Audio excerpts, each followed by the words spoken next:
महाराज की जय। समस्त सहचरी वृंद की जय। श्री वृंदावन धाम की जय। श्री यमुना रस रानी की जय। समस्त संत हरि भक्तन की जय। श्री सद्गुरुदेव भगवान की जय। जय जय श्री राधे श्याम। जय जय श्री राधे श्याम। जय जय श्री राधे श्याम। जय जय श्री हरिवंश।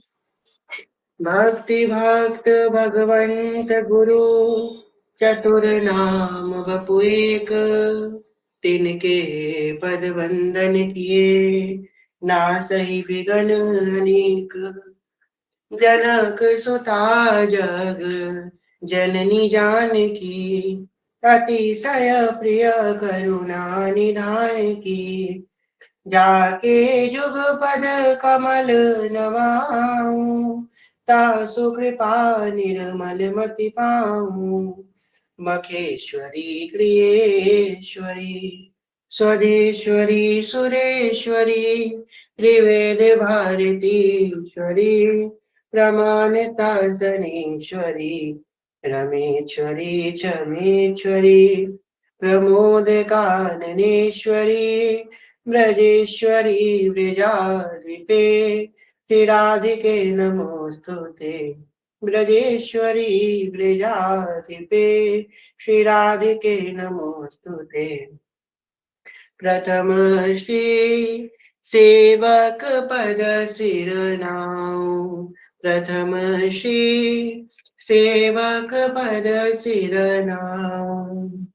करऊ कृपा से दामोदर मोह पे श्री हरिवंश चरण रति पाऊ। प्रथम श्री सेवक पद सिरनाऊ। गुण गंभीर व्यास नंदन जुके तुम प्रसाद सुजस रस गाओ। नागरिदास के तुम ही सहायक रसिक अनन्य ने प्रति मन भाऊ। प्रथम श्री सेवक पद सिरनाऊ। प्रथम श्री सेवक पद सिरनाऊ। श्री हरिवंश श्री हरिवंश श्री हरिवंश शरण शिव साकार के आकार कृपा के फलस्वरूप श्री राधा वल्लभ लाची कृपा के फलस्वरूप आप हम सब श्रवण कर रहे हैं सहचरियों की महिमा। सबसे पहले हम लोगों ने प्रथम दिवस हम लोगों ने सहचरी भाव की थोड़ी सी व्याख्या करी।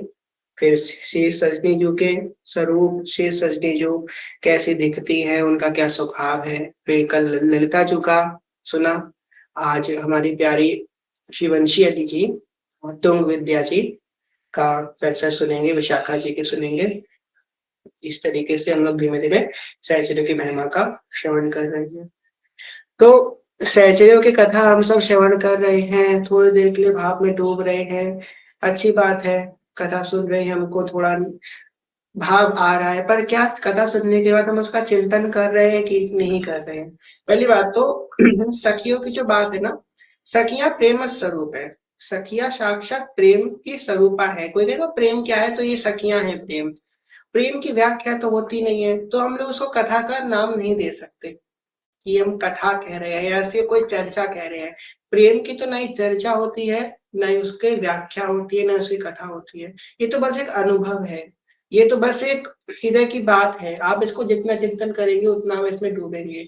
इसलिए कथा का हम श्रवण करें। यहाँ पे आए हम सखियों की उस जैसे कि हम सबने सुना। हमने कल जैसे सुंदर व्याख्या सुनी हिस सजनी जो की बेसर की। हिस सजनी जो की बेसर कितनी सुंदर है। हिस सजनी जो का जो केश है वो कितने सुंदर है। ललिता जी का जो लहंगा है वो कितना सुंदर है। तो उस पर चिंतन करें, चिंतन करेंगे तो हम पे पहुंच जाएंगे।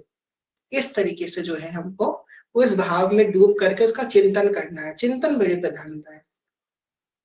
अब आज सबसे पहले हम लोग चलते हैं हमारी प्यारी वंशी अली जी की रूप में। तो हमारी वंशी अली जी कौन है, हम सभी को पता है। श्री किशोरी जी की जो वंशी है। अब यद्यपि किशोरी जी की वंशी और लालजू की वंशी में बिल्कुल भी भेद नहीं है। जब वो लालजू के पास चली जाती है तो वो हिस्सजनी बन जाती हैं, और जब उसे प्रिया जी के पास चली जाती है तो वंशी अली बन जाती हैं। दोनों में बिल्कुल भेद नहीं है। वंशी अली जो है, जब वंशी अली जी का हम लोग अगर जीवन चरित्र समझे, वो प्रकट हुई वंशी अली, तो उन्होंने सबसे पहले लाडली जी को प्रकट किया। जब हम लोग दिल्ली में दर्शन करते हैं लाडली जी के, उन्होंने लाडली जी को प्रकट किया। और वंशी अली जी बरसाना गई, उन्होंने ललिता जू से, साक्षात श्री ललिता जू से दीक्षा प्राप्त करी, और बरसाने में रंगीली गली में बैठकर उन्होंने खूब भजन किया। आज भी हम लोग को वो स्थल मिलते हैं बरसाने में, जहाँ पे श्री हमारी वंशी अली जी ने खूब भजन किया। वंशी अली जी के पद सुंदर मिलते हैं हम लोगों को। तो वंशी अली जी जो है वो श्री जी की वंशी है।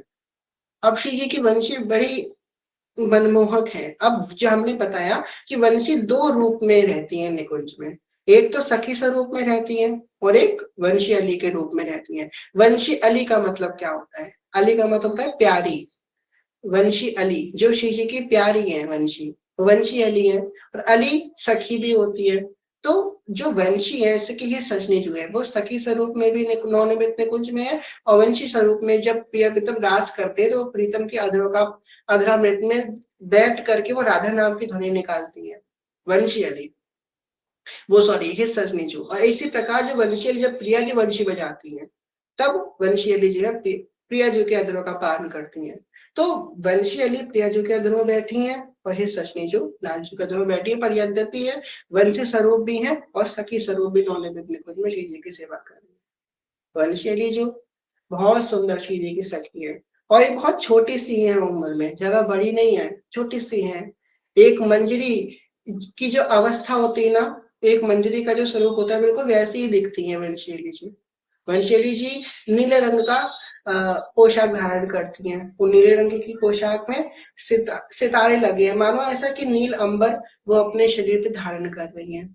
श्री जी की प्रसादी चुनरी वो धारण करती हैं, और उनका मुखमंडल अनंत अनंत कोटि चंद्रमंडलों की शोभा को लज्जित करने वाला है। अनंत अनंत कोटि शरद पूर्णिमा की जो चांद चंद्रमा है, वो उनकी मुखमंडल को देखकर लज्जायमान हो जाती है, इतने सुंदर कि आए दो ठाड़े भये तहाँ सबन की गतिमति हरी। कोटि रति पायन लगे, जब उनके स्वरूप को देखती है तो कोटि कोटि रतियां उनके चरणों में गिर जाती है। रति का मतलब समझते हैं हम, कामदेव है। हम लोग देखते हैं कि संसार में कोई पुरुष बहुत सुंदर है, अत्यंत सुंदर, उसका एक एक अंग बहुत सुंदर है, पर सबसे सुंदर पुरुष कौन है? कामदेव। इसी प्रकार सबसे सुंदर स्त्री है, मतलब भौतिक रूप में, वो है रति, कामदेव की पत्नी। और कोटि रति, कोटि का मतलब कितनी सहस्त्रों रतियां शिव, जब वो श्री जी की सखियां आती हैं, श्री जी आती है, तो उनके चरणों में कोटि रति पायल लगे, उनके चरणों की पायल बन जाती है, उनके चरणों में गिर पड़ती हैं उनके स्वरूप को देख करके। ये हमारी प्यारी वंशी अली जी। वंशी अली जी का सौभाग्य देखो, देखिए प्रिया जी के जो अधरामृत है, प्रिया जी के अधरामृत का पान करने के लिए लाल जो भी कितने यत्न करते हैं। लाल तो कहते हैं कि प्रिया जी के अधर का पान करने के लाल जी को तपस्या करनी पड़ती होगी भाई, प्रिया जी के अधर का पान करने के लिए, परंतु वो अधर का पान श्री वंशी जी को स्वाभाविक हो रहा है, क्योंकि वो प्रिया जी के अधरों पे बैठी हुई है वंशी अली जी। प्रिया जी अपनी प्राण वायु उनमें फूंक रही हैं, सोचिए अपनी प्राण वायु प्रिया जी उनमें फूंक रही हैं, उन वंशी अली में। कितनी सौभाग्यशालिनी सखी है श्री जी की, और प्रधान सखी है, सखियों में प्रधान सखी है वंशी अली जी। तो वंशी अली जी की व्याख्या हम अगर कभी चरित्र करेंगे वंशी अली जी का, तो उसमें उनकी जो उन्होंने लीला करी उसकी व्याख्या करेंगे। अभी हमने उनका निकुंज का स्वरूप बहुत ही संकुचित भाव से सुन लिया। तो आप लोग यहाँ पे ये देखिए कि आज अभी हमारी चर्चा हुई एक सखी से, तो वही बात है कि चर्चा जो ये हो रही है, ये बड़ी सेंसिटिव चर्चा है। ये जो सखियों की चर्चा हो रही है बहुत सेंसिटिव है। सेंसिटिव का मतलब बहुत नाजुक चर्चा है ये।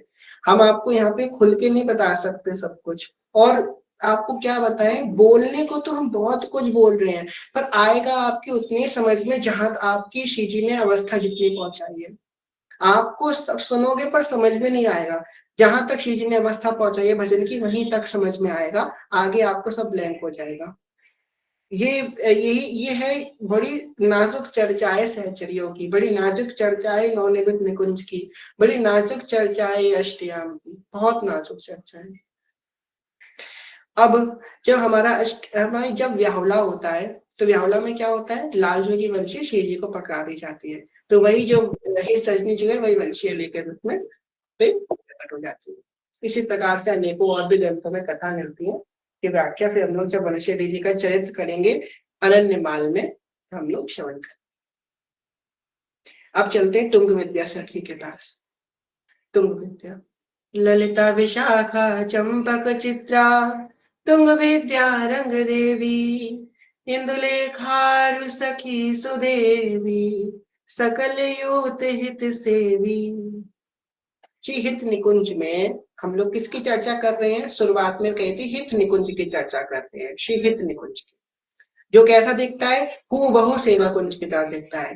जो हित निकुंज है वो साक्षात सेवा कुंज, ये समझ लीजिए सेवा कुंज की चर्चा कर रहे हैं। अब हित निकुंज में क्या है भाई? तो तुंग विद्या सखी है, इनका बहुत अहम वहां पे रोल है।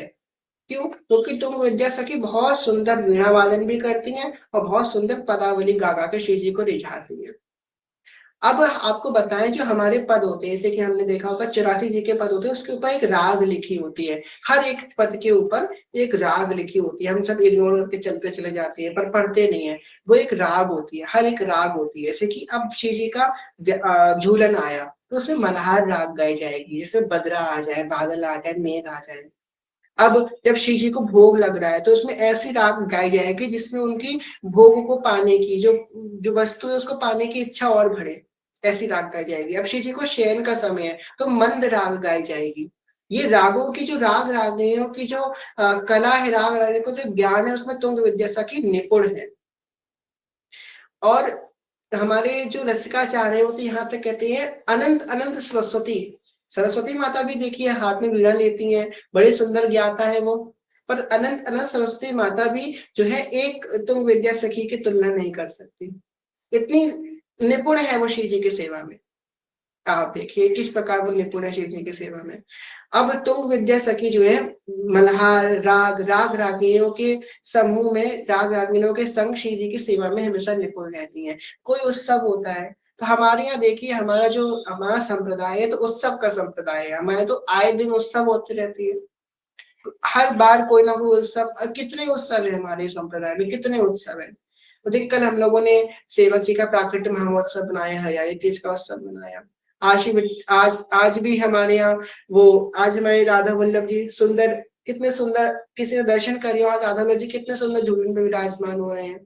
तो हमारे यहाँ रोज कोई ना कोई उत्सव होता ही रहता है, हमारे मंदिर में, हमारे कुंज में, हमारे निकुंज में हर समय कोई ना कोई उत्सव होता है। तो उस समय प्रधानता क्या है? उस समय व्यवस्था की प्रधानता नहीं है हमारे यहाँ।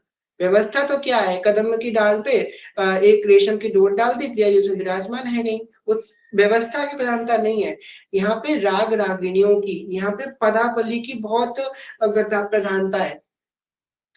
एक हम एक बार हमने पूज्य श्री हेतमले जी के मुख से एक बात सुनी थी कि भगवान जिसको जिस पे कृपा करते हैं ना, उसको गाने की शक्ति प्रदान करते हैं।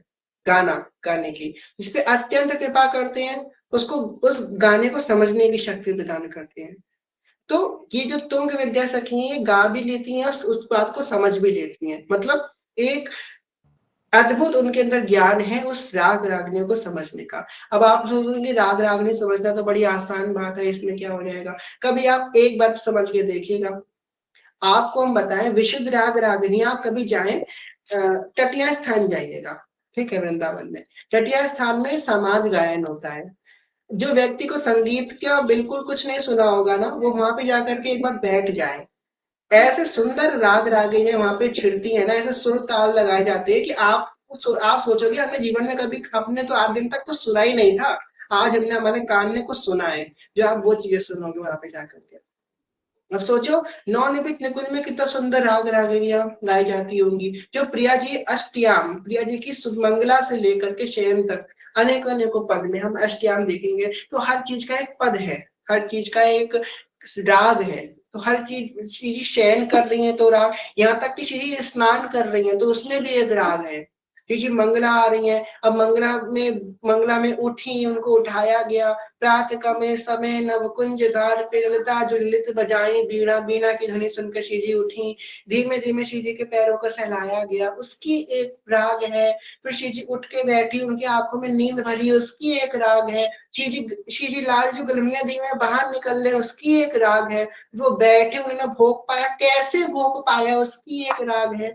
जब एक दूसरे को निहार रहे हैं तो कैसे निहार रहे हैं उसकी राग है, कैसे दिख रहे हैं उसकी राग है। हमारा संप्रदाय तो राग राग संगीत से घिरा हुआ है, पूरा संगीत के इर्द गिर्द मंडरा रहा है। देखिए कितना संगीत है हमारे पास, कितना बड़ा साहित्य है। और हमारे गोस्वामी जी क्या कहते हैं कि राधा वल्लभ जी को दो चीजें बहुत पसंद है, एक भोग और एक राग। राग बड़ी पसंद है राधा वल्लभ जी को। अब हमको राग नहीं आती तो तुम विद्या सखी से हमेशा आज्ञा लेकर के जाए। जब कभी भी आप किसी उत्सव में बैठे, हमारे यहाँ कैसे उत्सव होते हैं, किसी की जरूरत नहीं है आपको उत्सव करने की। अरे हम तो श्री जी का, हमको तो जो है झूलन उत्सव करना है। हमारे पास उत्सव का मतलब क्या होता है, बहुत सारे लोग आए वहां पे नाच गाना हो। उत्सव का मतलब हमारे यहाँ ये है ही नहीं। जरूरी नहीं है कि आपके पास बहुत सारे लोग हो, कुछ नहीं। आप अपने प्रिय प्रीतम को, जैसे कि प्रिय प्रीतम को आपने सुना कुंज सजाइए, आपको किसी को नहीं दिखाना, बस उनकी प्रसन्नता के लिए सजाइए। कई लोग तो हमने देखा है, कहेंगे अरे कौन आने वाला है, जैसे बैठा दो ठाकुर जी को। अरे कोई किसी को दिखाने के ना बैठा रहे हो तुम, ठाकुर जी की प्रसन्नता के लिए उनको श्रृंगार कर रहे हो। फोटो भी मत खींचो, उनको ऐसे श्रृंगार करके बैठा दो। उसके बाद अब आप बैठ जाओ और सुंदर सुंदर, जितना सुंदर गा सकते हो, जितना सुंदर गा सकते, जितने तुमको श्री जी ने कला दी है उतना सुंदर गाओ और प्रिय प्रीतम को रिझाओ। तुम्हें और किसी चीज की आवश्यकता ही नहीं है कि कोई तुम्हें वाहवाही करे, कोई तुमको देखे, कोई वीडियोग्राफी करे या 10 लोग नाचे गाए ताली बजाए, किसी की आवश्यकता नहीं। तुम अकेले प्रिय प्रीतम के संग उत्सव मना सकते हो। और वस्तुतः सबसे सुंदर उत्सव तो तभी मनता है जब हम होते हैं, प्रियलाल होते हैं, 10 लोग होते हैं तो हमारा ध्यान व्यवस्था में जाता है कि यहाँ पे कौन व्यवस्था करनी है, वो कहाँ बैठे हैं, वो क्या कर रहे हैं, वो क्या सुन रहे हैं। 10 लोगों में हमारा ध्यान बटेगा। उत्सव तो अकेले ही होता है, अकेले उत्सव होता है। आपको बताएं कि हमारे जो एक गुरु भाई है, तो वो गुरु भाई क्या, उनके यहाँ जो है ना, सब घर में जो है सब भक्त हैं उनके यहाँ, शिव जी के पास सब लोग भक्त हैं। अब उनके यहाँ कल झूलन हुआ, अब सब लोग आ गए झूलन के लिए, घर उनका परिवार बहुत बड़ा है। अब सब लोग आ गए झूलन के लिए, तो उन्होंने सबके पहले अकेले जाकर के पहले शिव जी का झूलन कर लिया एकांत में जाकर के, कि पहले हम शिव जी को आराम से झुला लें, उसके बाद फिर समाज गायब में जाएंगे। इसलिए हमारा एक अंदर पर्सनल स्पेस एक अलग होना चाहिए और सोशल लाइफ एक अलग होनी चाहिए। ये जो डिफरेंस है ये बनाना बहुत आवश्यक है। हमें अपना जीवन जो पर्सनल लाइफ है उसको अलग करना है और सोशल लाइफ को अलग करना है, एक मिक्स नहीं करना दोनों को, क्योंकि दोनों बहुत अलग अलग चीजें हैं। हम पर्सनली कैसे हैं जरूरी नहीं हम सोशली भी वैसे हो, हमको बहुत अलग अलग और बहुत एक बीच में एक दीवार रखनी बहुत आवश्यक है। जैसे कि हम पर्सनल लाइफ में बहुत फ्रेंडली हो सकते हैं पर सोशल लाइफ में उतने नहीं हो सकते। ऐसे ही सोशल लाइफ में हम एक अवस्था में हो सकते हैं, सोशल लाइफ में हम एक ओहदे में हो सकते हैं, पर्सनल लाइफ में हम किसको अपना ओहदा दिखाएंगे, प्रियालाल जी को दिखाएंगे नहीं ना। इसलिए हमको अपने पर्सनल लाइफ और सोशल लाइफ को थोड़ा अलग करके चलना है। तो बात करें यहाँ पर तुंग विद्यासखी जी की चल रही। तुंग विद्यासखी बहुत सुंदर जो है नारंगी रंग का, ऑरेंज कलर का लहंगा धारण करती है। तो ऑरेंज कलर के लहंगे में जो है सफेद रंग के फूल बने हुए हैं, बहुत सुंदर। और उनकी जो है ना केश बहुत घुमाने घुमाने हैं, उन केशों के मध्य में सुंदर फूल और लता पताओं के जो है गुच्छायमान हो रही है। ऐसा लग रहा है कि मानो कुंवारी किशोरी अपने केश फैलाए। लग रहा है कि अरे कोई पीछे से देखता है ना, पीछे से कोई देखता है कि उनके केशों को देख के तो कोई यही कहेगा अरे ये तो प्रिया जी खड़ी है। पीछे से कोई पहचान ही नहीं सकता कि ये प्रिया जी है कि तुंग विद्यासखी है। इतने सेम है दोनों के केश, पीछे से दोनों इतनी सेम लगती है कि पीछे से कोई पहचान ही नहीं सकता। आगे जब मुखमंडल देखेंगे तब पता लगेगा कि नहीं ये तो तुंग विद्यासखी है, वरना बिल्कुल सेम है। मतलब मुखमंडल भी ऑलमोस्ट सेम है, मुखमंडल भी सब सखियों का, प्रिया जी का मुखमंडल सबका एकदम सेम है, पीछे से भी तो बिल्कुल ही सेम लगती है। इस प्रकार तुंग विद्या सखी अपने कंठ में 9 रत्नों का हार धारण करती हैं और अपने राग रागिनियां उनकी आभूषण है, जिससे वो प्रिया जी की सेवा में हमेशा रत रहती हैं। तुंग विद्या सखी अपने हाथ में वीणा धारण करती हैं। वो वीणा जो है वो ऐसा मधुर वीणा है कि उसको बजाने की आवश्यकता ही नहीं होती है। जब जो राग गानी होती है वो अपने आप वैसी राग निकालने लगता है, वैसा अपने आप निकालने लगता है वीणा। वो वीणा भी श्री जी की सहचरी है। अब हम देखिए यहाँ पे हम सहचरी की कथा सुन रहे हैं। कोई आपको क्या लगता है कि जो एक कोने में खड़ी है, जो एक रूप में है, सखी के रूप में, बस वही एक सहचरी है? नहीं, आप सबके घर में भी सहचरी हैं, आपको पता है? शिव जी की सहचरी आपके घर में है। कोई कहा हाँ है, तो प्रत्यक्ष रूप में कहाँ है? प्रत्यक्ष रूप में है, आप शिव जी की सहचरियों को छू सकते हो। आप शिव जी की सखियों को छू सकते हो। कोई कहेगा ऐसा तो इम्पॉसिबल है, अभी आपको प्रैक्टिकल करके दिखाएं हम। आप शिव जी की सखियों को छू सकते हो, आपके घर में वो रह रही हैं। पता है कैसे रह रही हैं? ये हमारी 84 जी, ये हमारी सेवा कुआरी, ये हमारी सुधा निधि, ये शिव जी की सखियाँ ही तो हैं। ये नवनिर्मित निकुंजा की सखियां ही तो है। 84 जी, क्या आपको कोई लगता है ये बस एक पुस्तक है, ग्रंथ है? ये श्री जी की सखी हैं। ये सखी हैं जो हमको हितजू ने दिए हैं। हितजू ने एक सखी दी है 84 जी हमको। ये 84 जी हम पे कृपा कर रही हैं। ये 84 जी श्री जी की सखी हैं। आप जब 84 जी को छू रहे हैं तो आप श्री जी की सखी को छू रहे हैं। 84 जी को जब आप पढ़ रहे हैं तो उनकी कृपा को प्राप्त कर रहे हैं। जितना पढ़ेंगे उतना उनकी कृपा प्राप्त होगी। इसलिए जो है अपने जो ग्रंथ होते हैं, ये नहीं कि कहीं भी पढ़े हैं, बहुत संभाल के रखना चाहिए। कपड़े में सुंदर सजा करके रखना चाहिए, तिलक रचना करनी चाहिए उनके ऊपर, सुंदरता से सजा करके रखना चाहिए। जो आदर हम प्रियालाल जी का करते हैं, उतना ही आदर हमको उन सखियों का भी करना है। वो सखियां हैं श्री जी की जो सेवा में है। कल आप सबने फोटो देखी थी, सेवक वाणी जी रखी थी। तो सेवक वाणी जी कौन है? वो साक्षात सेवक जी महाराज है। सेवक वाणी जी और सेवक जी महाराज में कोई फर्क है? कुंचन मात्र भी फर्क नहीं है। तो ये जो वाणियां है, ये साक्षात श्री जी की सहचरियां हैं। यहाँ पे श्री जी की सहचरियां दूर नहीं है। कभी आपका श्री जी की, हाँ आपको अंदर की बात बताएं, आपका हृदय भर जाएगा। जो आपका मन ना, कभी कभी साधक की अवस्था होती है जब उसका बहुत बहुत ज्यादा व्याकुलता होती है श्री जी का आलिंगन करने के लिए। बहुत आलिंगन करने की व्याकुलता होती है श्री जी का। कि श्री जी अब तो आप मेरे हृदय से लग जाओ, या श्री जी अब तो मुझे प्रकट हो जाओ, उसकी दिल व्याकुल होता है। आप एक काम कीजिए, आप वाणी जी को उठाइए, कोई वाणी जी को उठाइए, उनको अपने हृदय से लगा लीजिए, हृदय से उनका आलिंगन कर दीजिए। आपका मन जो है ना विश्राम को प्राप्त हो जाएगा। जब आप वाणियों को आलिंगन करेंगे, वाणियों को अपने हृदय से लगाएंगे, तो आपका मन विश्राम को प्राप्त हो जाएगा। ये है वाणियों की कृपा। अब सदगुरुदेव भगवान के पास एक व्यक्ति आए, बोलने लगे आपकी आज्ञा है महाराज जी की वाणियां पढ़ूं, पर मैं तो अनपढ़ हूँ, मुझे तो पढ़ना लिखना नहीं आता। अब जब मुझे पढ़ना लिखना नहीं आता तो मैं 84 जी को कैसे पढ़ूंगा, सेवा वाणी को कैसे पढ़ूंगा? अब मैं क्या करूं? तो गुरुदेव भगवान ने कही सुंदर सा एक सिंहासन बैठा लो, उसमें सब वाणियों को रखो, उनकी दिन रात आरती पूजा करो, वही तुम्हें फल प्राप्त हो जाएगा। अब अगर ये ग्रंथ होते तो उनका आरती पूजा करके फल कैसे प्राप्त हो सकता है? क्योंकि ग्रंथ को तो, पुस्तक को जब तक पढ़ेंगे तब उनका ज्ञान प्राप्त होगा। ये श्री जी की सहचर्या है। ये अपने आप ही सोई जाने दे देह जनाई और जानत तुम्हें हो जाए। अगर 84 जी पता लगनी होगी ना, तो आप, अगर 84 जी ने ठान लिया है कि वो आप हृदय में स्थित होंगी, अपने सारे रहस्य के ताले खोलेंगी, तो वो ऐसे ही खोल देंगी। और आप उस लायक नहीं होगे तो आपको ऐसे भी नहीं मिलेगा, जब तक गुरु कृपा नहीं होगी। 84 जी आप पे सहज कृपा कर देंगी। छोटे 84 भमिंते निरखै जुगल किशोर। ये सखी क्या कर, ये इनकी कृपा क्या है? आप जब फलस्तुति पढ़ेंगे तो उनकी महिमा पढ़ रहे हैं। हम जब 84 जी की फलस्तुति पढ़ रहे हैं तो वो क्या है? वो 84 जी की फलस्तुति नहीं है, वो 84 जी जो 84 जी के रूप में जो सखी है उनकी महिमा है। ये 84 जी की जो सखी है 84 जी के रूप में, उनकी महिमा है। छोटे 84 भ्रमिंते निरखे जुगल किशोर। निरखे जुगल किशोर भोर और रैन न जाने।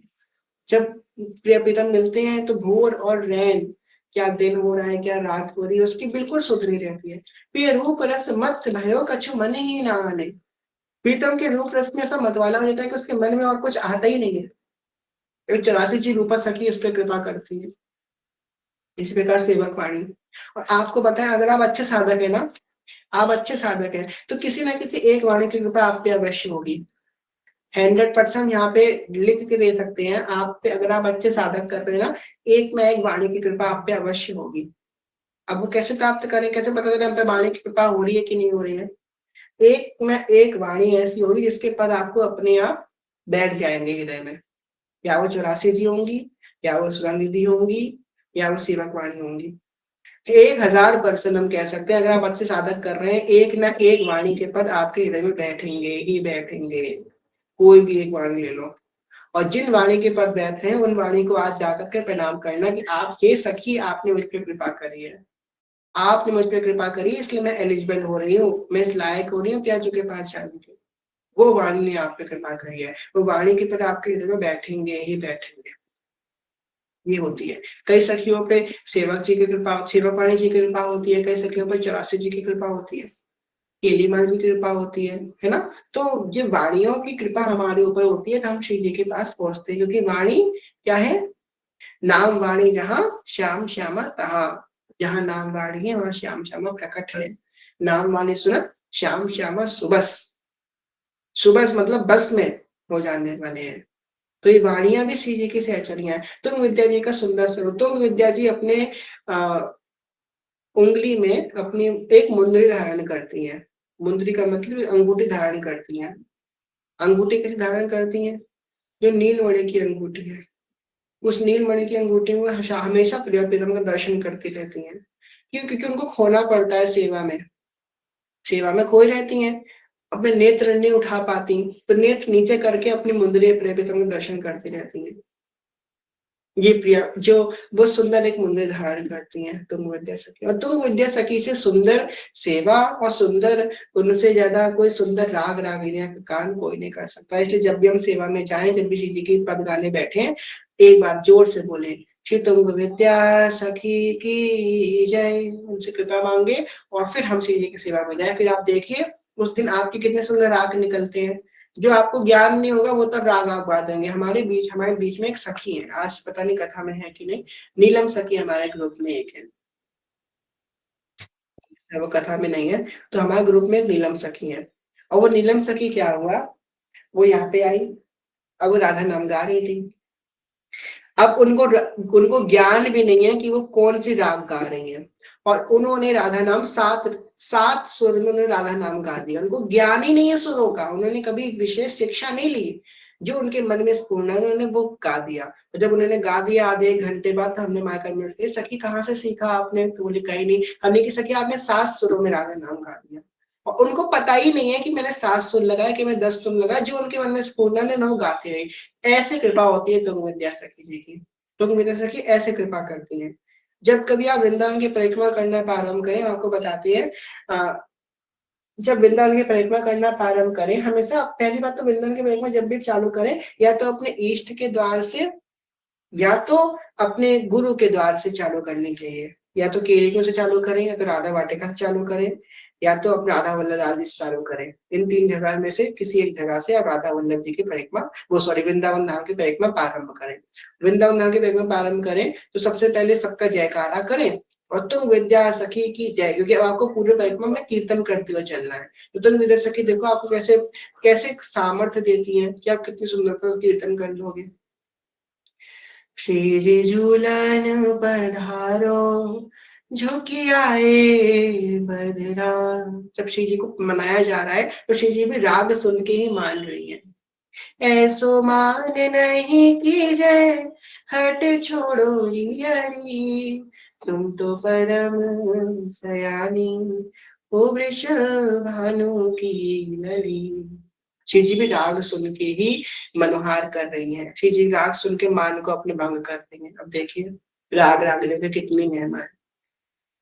ये हमारी प्यारी तुंग विद्या सखी जो कि श्री जी की सेवा में हमेशा राग रागनियों के संग, पदावली के संग, सुंदर जो है आयुधों के संग श्री जी की सेवा में तत्पर है। अब हम लोग चलते हैं विशाखा सखी के पास। विशाखा सखी श्री हरिराम व्यास जी महाराज, श्री हरिराम व्यास जी महाराज की जय। इन्होंने वाणी लिखी है अपनी। जब विशाखा सखी प्रकट हुई तब उन्होंने किनकी शरणागति ली जाकर? इस सजनी जो की शरणागति ली। विशाखा सखी जब प्रकट हुई तब उन्होंने हित सजनी जो की शरणागति ली श्री जी के पद प्राप्ति करने के लिए। उन्होंने तन्मय प्रभु से शरणागति दीक्षा ली, तो वो श्री जी के पास गए विशाखा सखी। विशाखा सखी जो है ना, वो थोड़ा लालजू की तरह झुकी हुई सखी है, थोड़ा लालजू का साइड लेती रहती है। हरे रंग का पोशाक धारण करती है, सुंदर उसमें लाल रंग के मोती लगे हुए हैं। विशाखा सखी हमारी विशाखा सखी के हाथ में जो चूड़ा है ना श्री जी का, सबसे सुंदर उनका आभूषण वो है। बहुत सुंदर चूड़े धारण करती है विशाखा सखी। यहाँ से निकल जाती है ना, पता चल जाता है कि यहाँ चूड़े की आवाज आ रही है, विशाखा सखी है। बहुत सुंदर चूड़ा धारण करती है श्री जी का विशाखा सखी।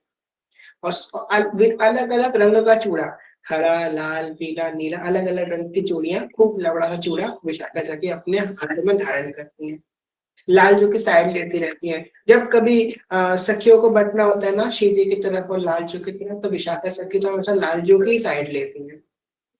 तो लाल जो की तरफ है थोड़ा सा, क्योंकि अब वो उस साइड लेने का क्या है, उनका उद्देश्य क्या है लाल जो का साइड लेने का?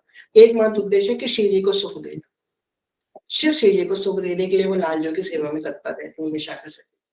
अब जब कभी आप देखेंगे, आप जाइए इस्कॉन वृंदावन में, इस्कॉन वृंदावन में हमारी ललिता जी, विशाखा जी और राधा श्याम सुंदर है। तो ललिता जी जो है वो शिव जी की तरफ है, और विशाखा जी जो है वो लाल जी की तरफ है। जिस जिस प्रकार ललिता सखी अपने हाथ में पान का वीणा लेकर तत्पर रहती है, इसी प्रकार विशाखा सखी अपने हाथ में चवर लेकर तत्पर रहती है। चवर से वो शिव जी की सेवा करती हैं। अब चवर किससे आगे दिलाया जाता है? जो महाराज होता है, जो एक अवस्था में एक उचित सिंहासन में बैठा होता है। तो प्रियालाल तो हमारे है ही, एक हमारे महाराज, हमारी महारानी, तो उनके आगे चवर की सेवा हमेशा विशाखा सखी दिलाती रहती है, चवर दिलाती रहती है, चवर से उनकी सेवा करती रहती हैं। और सभी मंजरी सखियों का जो नेतृत्व है, विशाखा सखी हमेशा भली भांति रूप से करती है। जितनी मंजरी सखियां हैं जिनको सेवा देनी है, श्री जी की क्या सेवा करनी है, उनका जो नेतृत्व हो जाता है, मतलब उनके ऊपर लीडरशिप होती है, वो हमारी विशाखा सखी बहुत सुंदर भली भांति के रूप से करती है। विशाखा सखी को एक सेवा और दी गई है, जो श्री जी के हाथों में मेहंदी लगाती है। आओ मेरी सखियों मुझे मेहंदी लगा दो, ये राधा वल्लभ की दुल्हन बना दो। वो जो विशाखा सखी है वो श्री जी के हाथों में सुंदर मेहंदी लगाती है, बहुत सुंदर। आजकल तो हम लोग मेहंदी लगाते हैं, हमारी मेहंदी काली हो जाती है, भूरी हो जाती है, तो केमिकल वाली मेहंदियां हैं। असल जो मेहंदी होती है वो लाल रंग की होती है। श्री हरिवंश वंशिका सखी, आपका माइक ऑन है, वंशिका सखी अपना माइक बंद कर लीजिए। जी। आप कभी जो मेहंदी का जो वृक्ष होता है, आप कभी उसे देखिएगा, श्री जी कृपा से हमारे घर में लगा है। तो मेहंदी का वृक्ष होता है, उसकी पत्ती को लेकर के तोड़िएगा, उसको हाथ में मसलिएगा, तो वो लाल रंग छोड़ेगी। और ऐसा लाल रंग छूटेगा ना आपके हाथ में, कि वो आपकी कम से कम 15-20 दिन तक आपके हाथों में लगा रहेगा। असली रंग मेहंदी का लाल होता है, असली लाल रंग की मेहंदी होती है। तो श्री जी के हाथ को लाल कौन करती है? विशाखा सखी करती है। सुंदर सुंदर पत्ता वाली सुंदर सुंदर मेहंदी की रचना करते श्री जी के हाथों में, श्री जी के पैरों में मेहंदी लगाती हैं, सुंदर श्री जी को शीतलता प्रदान करती हैं। और जो बची कुची मेहंदी होती है वो सब सखियां अपने अपने, हाँ, हम माथे अपने अपने अंगों पे, अपने अपने हाथों पे लगा करके अपना श्रृंगार करती हैं। बहुत सुंदर मेहंदी लगाती है। तो और कल तो हयातीज थी, तो कल तो विशेष सेवा थी, बड़ी बिजी थी कल हमारी विशाखा सखी। क्यों बिजी थी? क्योंकि श्री जी को तो मेहंदी लगाए, सब सखियों को बड़े बारी बारी मेहंदी लगानी थी विशाखा सखी को। और विशाखा सखी ये श्री जी की मेहंदी की बहुत सुंदर सेवा करती है। हमारे विशाखा सखी जो है ना, उनके नेत्र बड़े कटारे कटारे हैं, बड़े नेत्र उनके कटीले कटीले हैं। जो नेत्र कटीले लाल जो की संगति में रहती है भाई। अब लाल जो तो एकदम तैयार रहते हैं ना, जो देखते रहते हैं हमारे लाल जी महाराज, कहाँ कहाँ पे क्या चल रहा है, इधर झाका उधर झाका, यहाँ पे क्या चल रहा है, वहां पे क्या चल रहा है, लाल जी देखते रहते हैं। ऐसी विशाखा सखी के भी नेत्र बड़े कटारे कटारे हैं।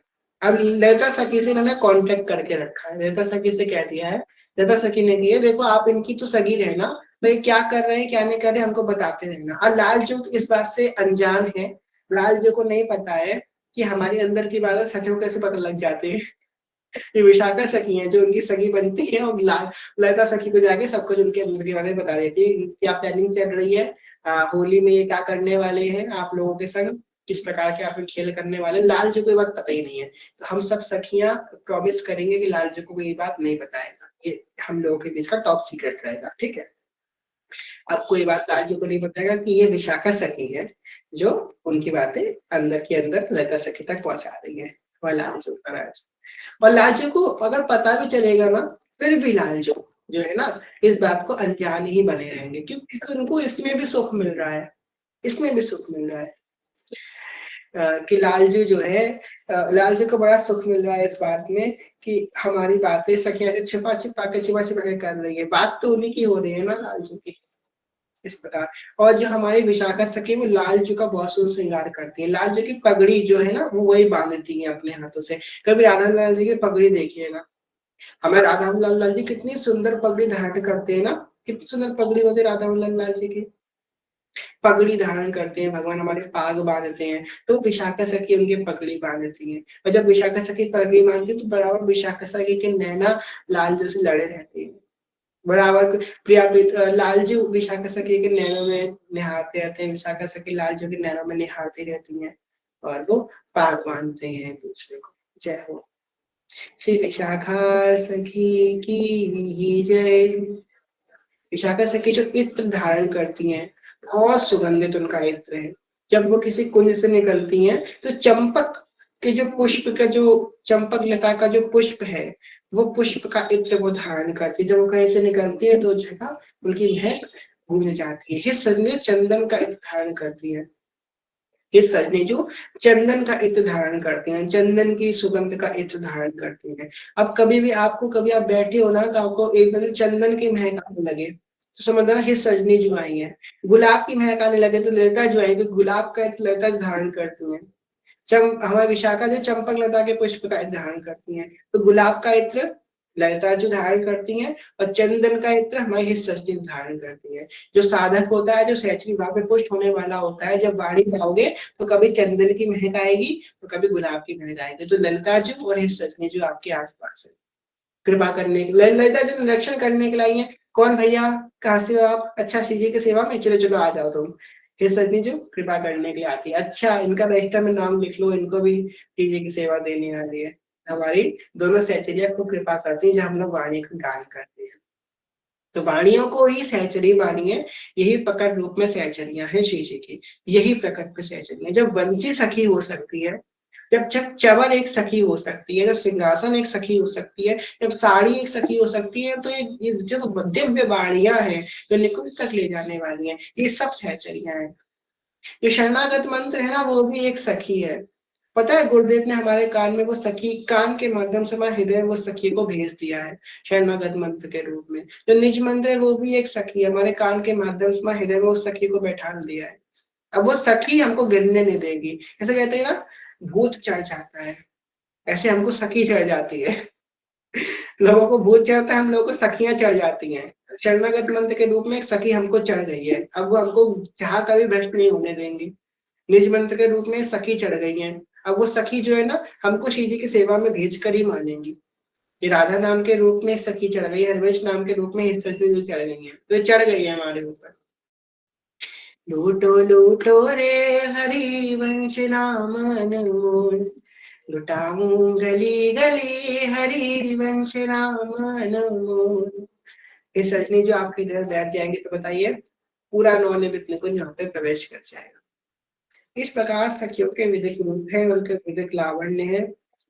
अब कहने की बात है कि हम कहने को तो बहुत कुछ कह सकते हैं, ऐसे ऐसी लीला है, पर क्योंकि संकुचित भाव से हम नहीं कह सकते, तो श्री जी कृपा करें आप खुद ही वो बोलना हो तो आप सब लोग जाने, क्योंकि हमने आज कथा में पहले कही थी बड़ा सेंसिटिव टॉपिक है, बड़ा नाजुक टॉपिक है, इसके बारे में हम क्या ही कहें, क्योंकि रिकॉर्ड भी हो रही है कथा, सब लोग सुनते हैं, तो ऐसा हम कुछ नहीं कह सकते।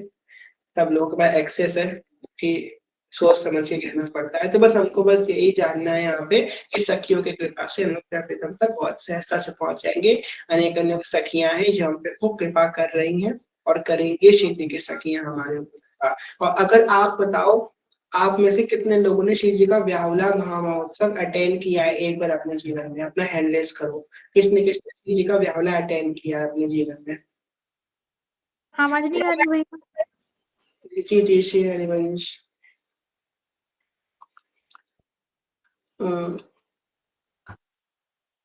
संध्या दीदी, आपने भी तो अटेंड किया है, आपने हैंड रेज क्यों नहीं किया?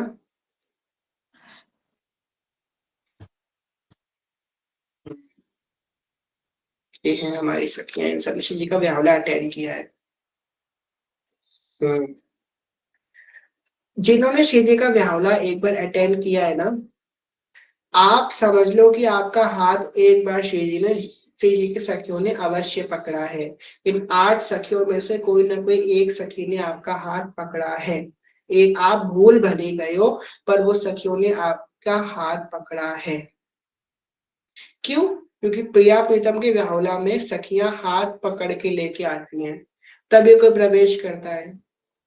इतनी सिक्योरिटी है ना इस विवाह में कि बाहर का कोई प्रवेश ही नहीं कर सकता। ऐसे कहते हैं ना, भैया हम बाहर आ गए, हमको लेने आ जाओ। तो सखी हाथ पकड़ के आपको व्याहुला के अंदर प्रवेश कराएगी, वरना व्याहुला में तो कोई प्रवेश ही नहीं कर सकता बिना अष्ट सखियों की कृपा से। कि सखियां आपको हाथ पकड़ के व्याहुला के अंदर लेकर के आई हैं, तब तब आप व्याहुला में प्रवेश कर सकते हैं। और अगर किसी ने गलती से राधा मोहन लाल जी के मंदिर में व्याहुला अटेंड कर लिया तो वह क्या ही बलिहारी बलिहारी उसके। तो अगर जिसने राधा मोहन लाल जी के मंदिर में व्याहुला अटेंड कर लिया, वैसे जो यहाँ पे व्याहुला होता है वही वही व्याहुला है, परंतु व्याहुला के तो श्री जी की सखियों कृपा के बिना आप प्रवेश ही नहीं कर सकते। ये है व्याहुला की रीत। आप सब लोग अपना हैंड डाउन कर सकते हैं। तो आपका व्याहुला कथा ही सुने है जी, तो वो भी व्याहुला है श्री जी का। तो व्याहुला में तो श्री जी की जो है कृपा के बिना प्रवेश ही नहीं कर सकते। और जो व्याहुला अपने घर में कर रहे हैं, आपको पता है, अगर आपने कभी अपने घर में व्याहुला किया, जितने लोग यहाँ बैठे हैं जिन्होंने अपने घर में प्रियालाल जी का व्याहुला किया है, वो समझ सकते हैं मेरी बात को।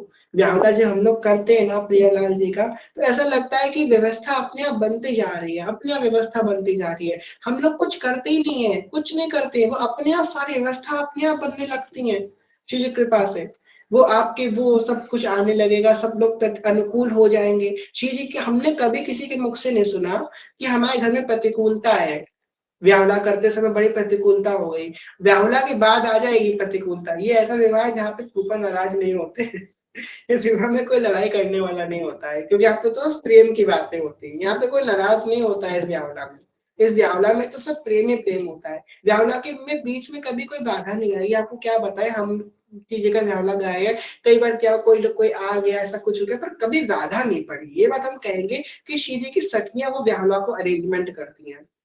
हम लोग आजकल के समय में वो करते हैं ना वेडिंग, क्या कहते हैं, वेडिंग प्लानर होता है कोई, पता नहीं क्या बोलते हैं इसको, वेडिंग प्लानर बोलते हैं मेरे ख्याल से। तो वेडिंग प्लान करते हैं, श्री जी के जो वेडिंग प्लानर है वो श्री जी की सखियां हैं।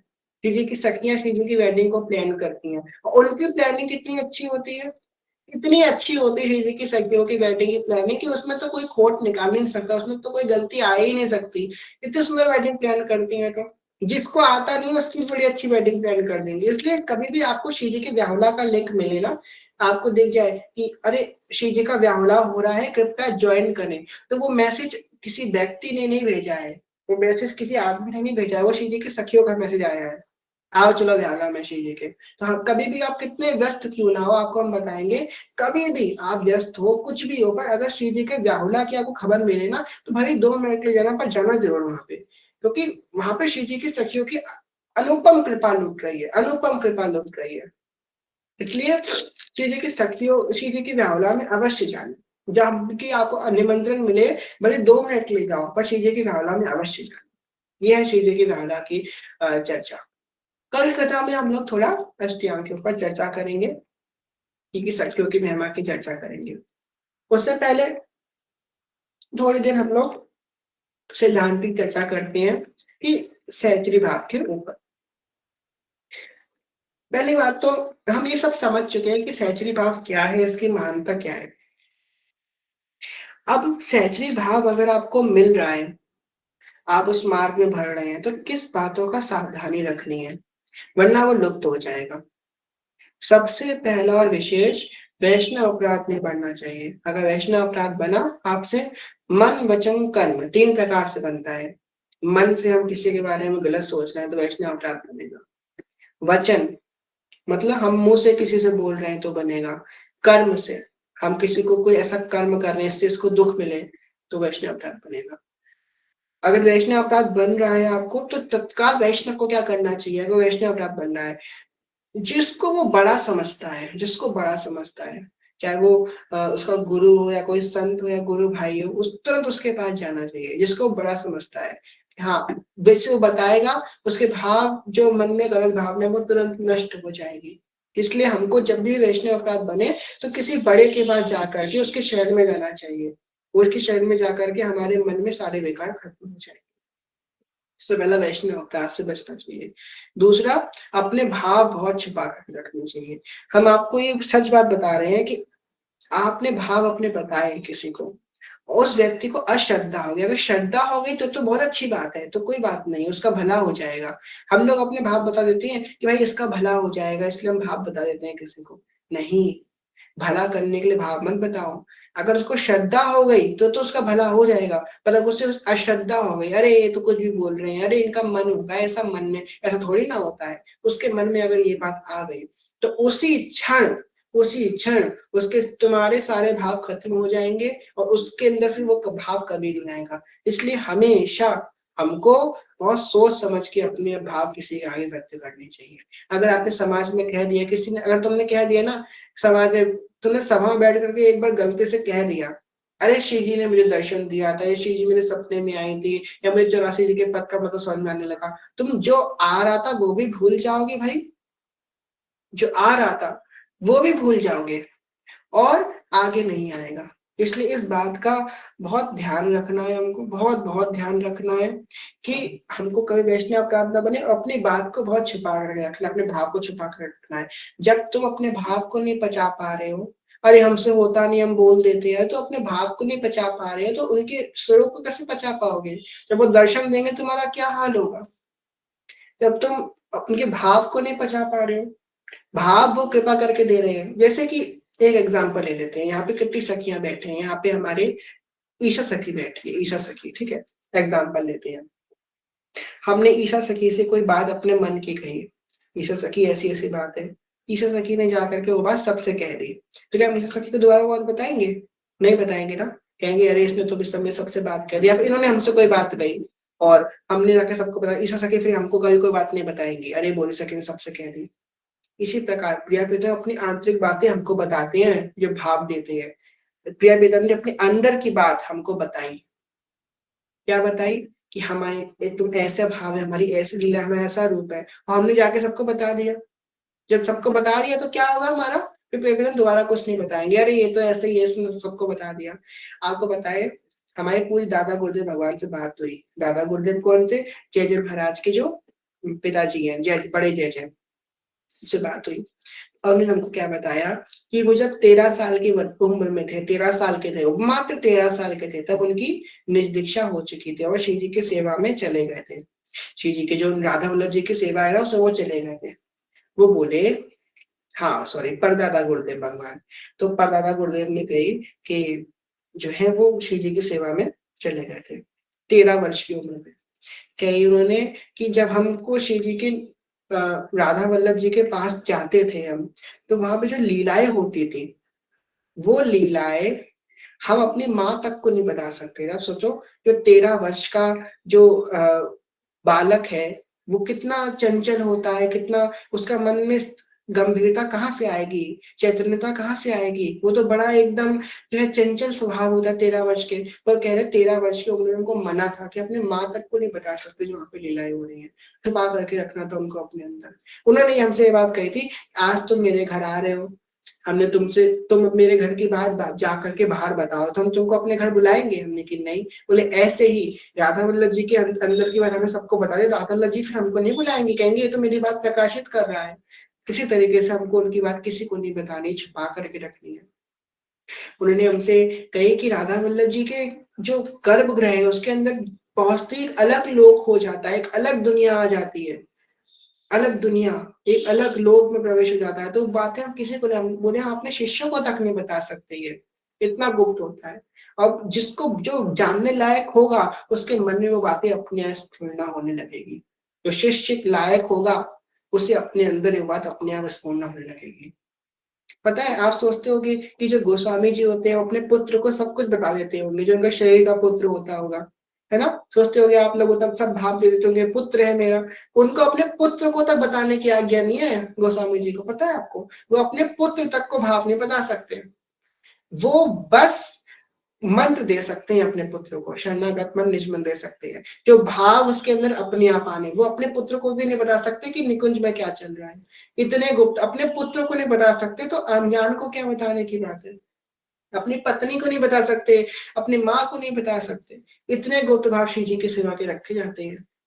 श्री जी की सेवा में बहुत सोच समझ के अपरस की सेवा होती है। आपको क्या लगता है जो गोस्वामी जी होते सुबह नहाए होते होंगे, फिर दिन भर पूजा करते हैं, जितनी बार आरती होती है उतनी बार गोस्वामी जी स्नान करते हैं, आपको पता है? जितनी बार आरती होती है राधा वल्लभ जी की, मंगला में तो, श्रृंगार आरती के समय तो, संध्या आरती के समय तो वो बार बार स्नान करते हैं जाकर के।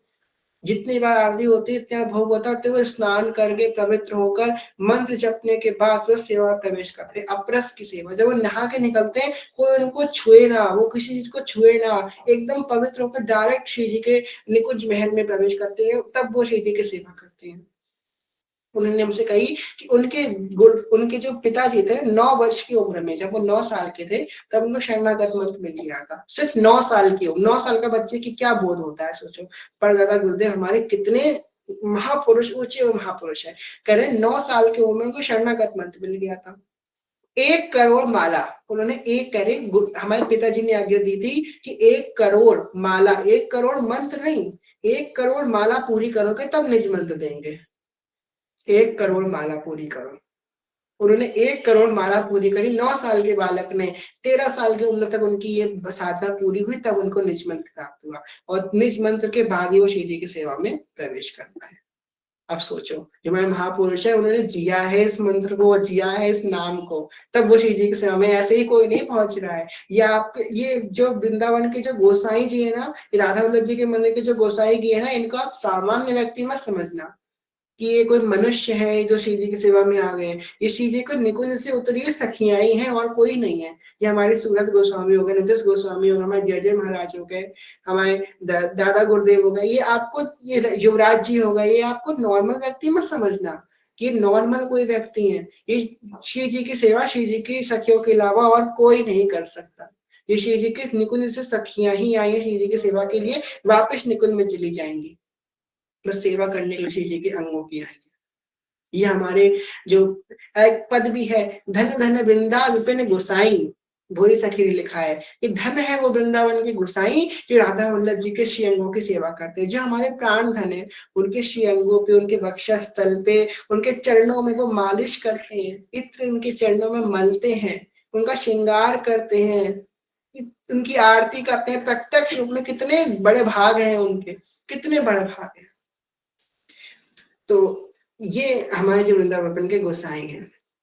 इसलिए हमको यहाँ पे ये चर्चा इसलिए हुई कि हमको अपने भाव को कितना छुपा करके रखना है। मैंने कही कि वो 13 साल के वर्ष के थे और फिर भी वो किसी को नहीं बता सकते, तो अपने भाव को गुप्त करके रखोगे।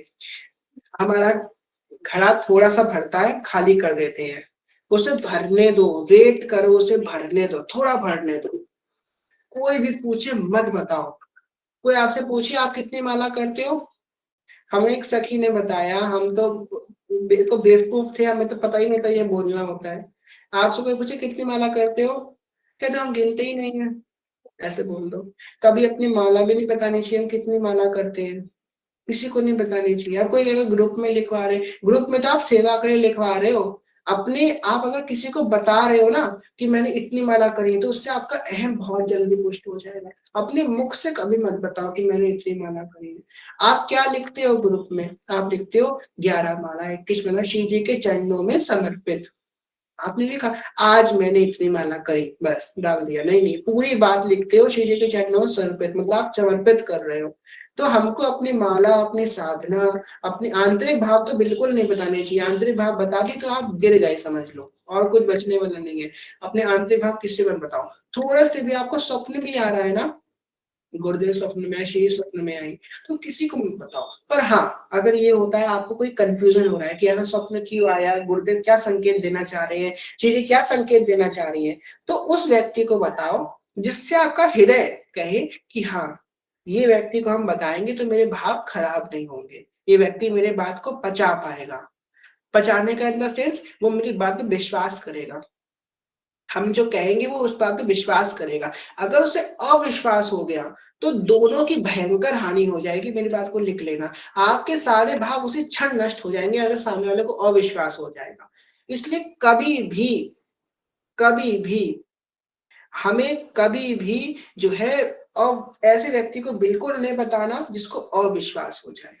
अविश्वास हो गया तो आप भी बर्बाद, वो भी बर्बाद। इसलिए अविश्वासी को भी नहीं दिखाना है। ये भी नहीं, अब हम सोचते हैं हम इनको बता के इन पे कृपा कर देंगे या हम अपने भाव बताएंगे तभी इनको भाव आएंगे।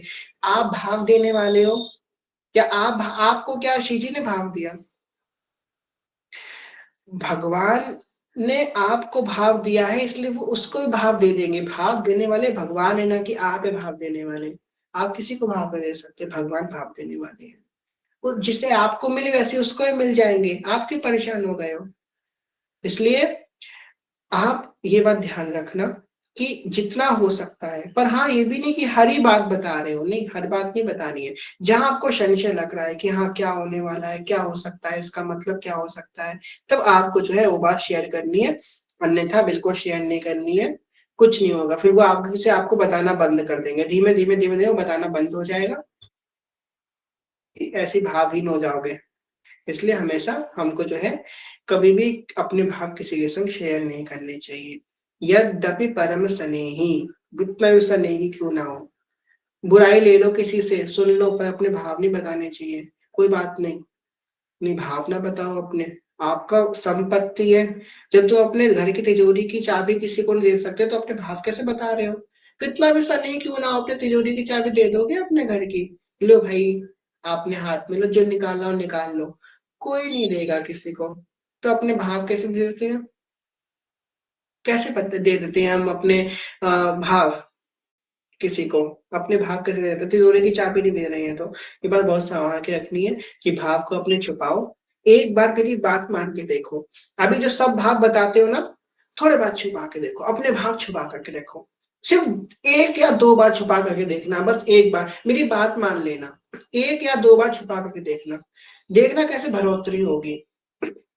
1 + 1 ही 2 होता है, 1 हट जाएगा तो 1 ही बचेगा। फॉर एग्जाम्पल, एक घड़ा है, उसमें आपने एक किलो, सॉरी 1 ग्लास पानी डाला आपने घड़े में। अब जब दूसरा ग्लास डालोगे तो वो 2 ग्लास हो जाएगा, वो 1 ग्लास नहीं रहेगा। तीसरा ग्लास डालोगे तो वो 3 ग्लास रहेगा। पर आप डाल एक ही ग्लास रहे हो हर बार, पर वो आखिर में बना कितना जाकर के? 3 ग्लास, 4 ग्लास बना जाकर के। अब 1 ग्लास डाला, 1 ग्लास निकाल दिया, तो उसमें बना कितना रहेगा? 1 ही ग्लास बना रहेगा। इसलिए अपने अंदर थोड़े भाव अपने छुपा करके, दबा करके रखो, तभी भाव की बढ़ोतरी होगी। इस बात को हमको ध्यान रखना है। अगर बंद हो गई हो तो कैसे वही अवस्था वापस आएगी सखी जो? बंद हो गए हैं भाव, अगर आप, पहली बात तो आप, बहुत अच्छी बात है भाव बंद हुए हैं, तो अब अपने आप से जो है ये बात की सलाह, ये बात की गांठ बांध लो कि हम अभी एग्जामिन करो अपना, सोचो कि मैंने किसको बताया था जो मेरे भाव बंद हुए हैं, मुझसे क्या अपराध हुआ था। मेरे पास क्या अपराध हुआ था कि जो है मेरे से जो है भाव मेरे बंद हुए हैं, इस बात को याद करो। अगर याद नहीं आ रहा है तो और दिमाग में जोर डालो, फिर वो बात कभी मत करना। प्रिया जो का नाम जप करो, वाणी जी का पाठ करो, सतगुरुदेव भगवान से जो है सपने बता देते थे, ठीक है कोई बात नहीं। आप जो है सतगुरुदेव भगवान से क्षमा मांगो, फिर से भाव दे देंगे। आप किसी को मत बताना अपने भाव, संशय हो तभी, वरना साधक को तो संशय भी नहीं होना चाहिए। जो अच्छा साधक होता है ना, उसे कृपा पे संशय भी नहीं होता है। आपको क्या बताएं हम। चलिए, हम आपसे कह रहे हैं भाव बताने वाली बात नहीं है, पर हम गुरुदेव की एक प्रेरणा तो आप लोगों को बताते हैं। हम वृंदावन में थे, ठीक है। वृंदावन में उस दिन एकादशी का दिन था। एकादशी को हमको सुबह सपना आया, गुरुदेव भगवान ने कही कि सोमलता के बीज की माला, नहीं, सोमलता के बीज का जो फूल है वो हमें समर्पित करो। वो माला कहाँ है, हमको दो। अब हमारे दिमाग में एक याद आ गई, सोमलता के फूल। ये सोमलता का फूल कौन सा है? हमने अपने घर वालों में सबसे पूछ लिया, सोमलता, सोमलता क्या होता है? हमें पता ही नहीं सोमलता के फूल कौन सा होता है, पता ही नहीं हमको। फिर हमने गूगल किया, गूगल भी नहीं बता पा रहा सोमलता, सोमलता वो कुछ और ही बता रहा था। बहुत रिसर्च करी, बहुत रिसर्च करी, तो देखा कि सोमलता का एक वृक्ष होता है। सोमलता का एक वृक्ष होता है जिसमें सुंदर फूल निकलते हैं, और भोले बाबा को वो फूल अत्यंत प्रिय है। फिर हमको याद आया, हमने कही थी कि गोपेश्वर महादेव जाएंगे, पर हम गोपेश्वर महादेव नहीं गए थे। तो फिर हम गोपेश्वर महादेव गए, तो वो आपको अपने आप ही अंदर स्फूर्णा आने लगेगी। आज जो अच्छा साधक होता है उसके अंदर तो प्रश्न भी नहीं आते हैं। अच्छा साधक के अंदर प्रश्न भी नहीं आते हैं। अब इसका मतलब नहीं है प्रश्न आए तो हम अच्छे साधक नहीं है, प्रारंभ में प्रश्न आते हैं पर धीमे धीमे प्रश्न आना बंद हो जाएंगे। कोशिश कीजिए कि अपने भाव किसी के संग ना शेयर करें। करें तो जो आपका भाव, जिनका भाव बिल्कुल सेम हो उनके संग ही शेयर करें, वरना और पता है भक्त मिलना दुर्लभ बात है, पर अपने भाव का भक्त मिलना अत्यंत दुर्लभ बात है। अगर आपको अपने भाव का कोई संगी मिल गया है ना इस जन्म में, तो समझ लो शी जी ही उस रूप में आई है और कोई नहीं आ सकता। लाडली जो ही उस रूप में आपके पास आई है। अपने भाव का भक्त मिलना बहुत मुश्किल है प्यारे, बहुत मुश्किल है। आपको उसका भाव कहीं ना कहीं सूक्ष्मता से, कहीं ना कहीं हल्का हल्का तो डिफरेंट होगा ही होगा, पर पूरा पूरा जिससे भाव मिल रहा है, पूरा पूरा बिल्कुल ट्रांसपेरेंट बिल्कुल मिल रहा है, ऐसा भक्त बहुत मुश्किल है मिलना। थोड़ा बहुत डिफरेंस हो ही जाएगा भाव में, बट पूरा पूरा भाव जो आप सोचो वो बोल दे, जो वो बोल दे वो आप सोच, जो आप सोच रहे हो वो बोल दे, ऐसे भाव अगर मिल रहे हैं तो चलो प्रिया जो इस रूप में आई है। तो इसी भाव के संग आज की कथा को विश्राम करते हैं। कहने सुनने में कोई भूल क्षमा करेगा, सभी के जन्म प्रणाम। सबसे प्रेम में ज्ञान है भक्ति बहुत छोटे हैं। बाल्यकल्पतरुवृक्ष कृपा सिंधु पतितानां पावनेभ्यो वैष्णवेभ्यो नमो नमः। जय श्री नारिवंद कुंज विनाशी श्री राधा वल्लभ लाल की जय। महाप्रभु श्री धर्मचंद्र चंद्र जो महाराज की जय। श्री सेवक जो महाराज की जय। समस्त सहचरी वृंद की जय। श्री वृंदावन धाम की जय। श्री यमुना रसरानी की जय। समस्त संत हरि भक्तन की जय। श्री सदगुरुदेव भगवान की जय। जय जय श्री राधे श्याम, जय जय श्री राधे श्याम, जय जय श्री राधे श्याम, जय श्री हरिवंश। चलो प्रेम से दीजिए श्री हरिवंश चरण शरण, श्री हरिवंश चरण शरण, श्री हरिवंश चरण शरण, जय श्री हरिवंश। भाव नहीं है ही नहीं। यहाँ पे प्रश्न आया है कि मेरे ख्याल से छुपाया वो जाता है जो